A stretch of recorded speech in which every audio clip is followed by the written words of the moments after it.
ஒரு குட்டி கதை சொல்லட்டுமா? ஏங்க குட்டி கதை அவங்க எல்லாம் கைதட்டுறாங்க.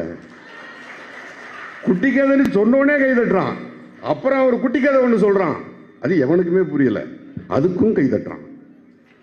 நீங்க எல்லாம் கொஞ்சம் எல்லாம் பகுத்தறிவு உள்ள ஆட்கள், திராவிட முன்னேற்ற கழகத்தை சேர்ந்தவர்கள், கொஞ்சம் உங்களுக்கு புரியுங்கிறதுனால கைதட்ட மாட்டீங்க. ஆனா நான் குட்டி கதையை சொல்லிட்டு தான் விடுவேன். ஒரு தெரு இருக்கிறது, வியாபார ஸ்தலம். இந்த பக்கத்திலிருந்து அந்த பக்கம் கிராஸ் பண்ணி போனா தான் மெடிக்கல்ல போய் பொருட்கள் வாங்க முடியும். இந்த பக்கத்திலிருந்து அந்த பக்கம் கிராஸ் பண்ணி போனா தான் மளிகை பொருட்கள் வாங்க முடியும். இந்த மாதிரியான ஒரு இடத்தில் நடுவிலே ஒரு எருமை மாடு நிற்கிறது. என்ன நிற்கிறது? எருமை மாடு நிற்கிறது. பெரிய கொம்போட எருமை மாடு நிற்கிறது. மக்கள் எல்லாம் மதிப்பிடுகிறார்கள். உடனே ஊருக்காரங்களாம் சேர்ந்து ஒரு முடிவு செய்யறாங்க. ஆஹா, இந்த எருமை மாட்டை பற்றி தெரிந்தவர்கள் எல்லாம் வாருங்கள். பெரிய மனுஷெல்லாம் வராங்க, மாட்டை கண்ட்ரோல் பண்ண முடியல. மாடு அடக்கிறவெல்லாம் வரான், மாடை கண்ட்ரோல் பண்ண முடியல. அந்த நேரத்தில் தான் ஒருத்தர் வாரான், கெத்தா ஸ்டைலா மாசா ஒரு சின்ன பையன் வரான். எல்லாரும் அந்த பையனை பார்த்துட்டு, இந்த எருமை மாட்டை இவன் மட்டும் எப்படி அடக்குவான் அப்படின்னு பார்க்குறாங்க. ஊரே உத்து பார்க்குது.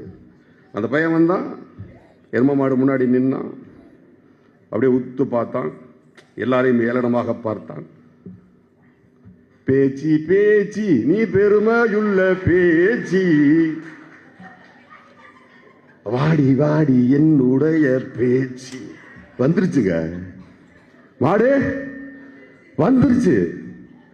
மூக்கனாங்கார பிடிச்சா கூட்டு போயிட்டான். அப்படியே சுத்தி இருந்தவங்க எல்லாம் கலங்கி போய், தம்பி உன்னால் மட்டும் எப்படி முடிந்ததுன்னா, மாட்டோட ஓனர் நான் கூப்பிட்டா வராதாடான்றான். மாட்டோட ஓனர்னா நான் கூப்பிட்டா வராதான்ட்டான். இந்த கதையில ஏதாவது அர்த்தம் இருக்கா?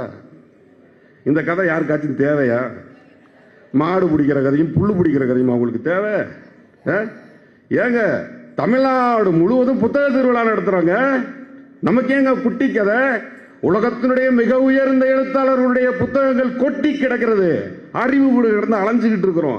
பெரிய பெரிய கதைகளை படிக்க சொல்கிறோம், விஞ்ஞானத்தை வளர்க்க சொல்றோம். நீ என்ன குட்டி கதை சொல்லிட்டு இருக்கிற?